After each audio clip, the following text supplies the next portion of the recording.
સુરતના લાલદરવાજા વિસ્તારમાં 100% eco friendly ગણેશજીની મૂર્તિની સ્થાપના કરવામાં આવી છે।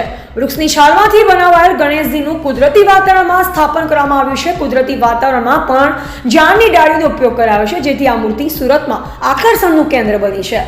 હાલ ગ્લોબલ વોર્મિંગ સતત વધી રહ્યું છે। વૃક્ષો દિવસે ને દિવસે કપાઈ રહ્યા છે, જેથી વાતાવરણમાં ફેરફાર જોવા મળી રહ્યો છે।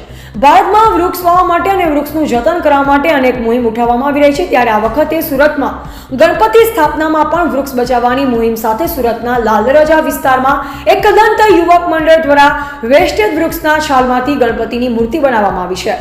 વેસ્ટેજ વૃક્ષની છાલમાંથી મૂર્તિ બનાવવા માટે મૂર્તિકારોને 45 દિવસ જેટલો સમય લાગ્યો હતો। આ મૂર્તિની ઊંચાઈ 11 ફૂટ છે, જેની અંદર 200 કિલો ઘાસ અને 300 કિલો માટી સાથે 70 થી 80 જેટલી લાકડાની છાલોથી આ મૂર્તિ તૈયાર કરવામાં આવી છે। આ સાથે જ આ મૂર્તિની અંદર ઇકો ફ્રેન્ડલી વોટર કલરનો ઉપયોગ પણ કરવામાં આવ્યો છે। આ મૂર્તિની આસપાસ કુદરતી વાતાવરણનો નજારો બનાવવામાં આવ્યો છે। તેમાં પણ વૃક્ષની કુદરતી રીતે તૂટી પડેલ ડાળીઓનો ઉપયોગ કરી બગીચો તૈયાર કરવામાં આવ્યો છે। સાથો પક્ષીઓના માળા પણ મૂકવામાં આવ્યા છે।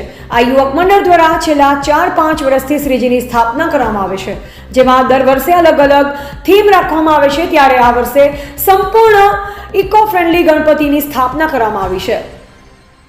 એટલું જ નહીં, આ ગણપતિની પૂજામાં વપરાતી અગરબત્તી પણ ઇકો ફ્રેન્ડલી છે। એકદમ યુવક મંડળ દ્વારા વૃક્ષ બચાવવાની મુહિમ અંતર્ગત હરિયાળો અને કુદરતી વાતાવરણની થીમ સાથે 100% ઇકો ફ્રેન્ડલી ગણપતિની મૂર્તિની સ્થાપના કરી છે।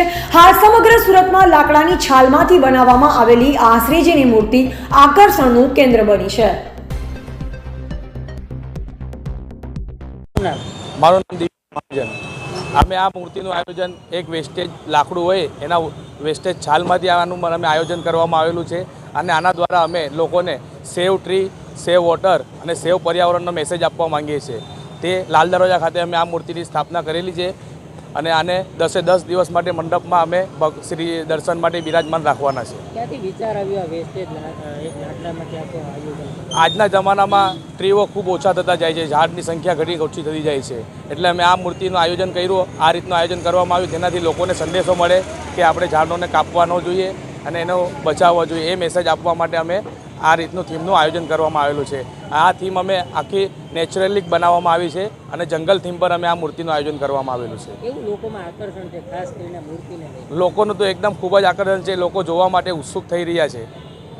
અમે આનું આવતીકાલથી મંડપમાં અમે બિરાજમાન છે, અને 10 દિવસ માટે આનું લોકોને દર્શન માટે અમે મૂકવામાં આવેલા છે। શું મેસેજ આપશો? ખાસ મેસેજ તો એક જ આપવાનો છે કે સેવ વોટર, સેવ ટ્રી અને સેવ પર્યાવરણ, આના માટે અમે આ મૂર્તિ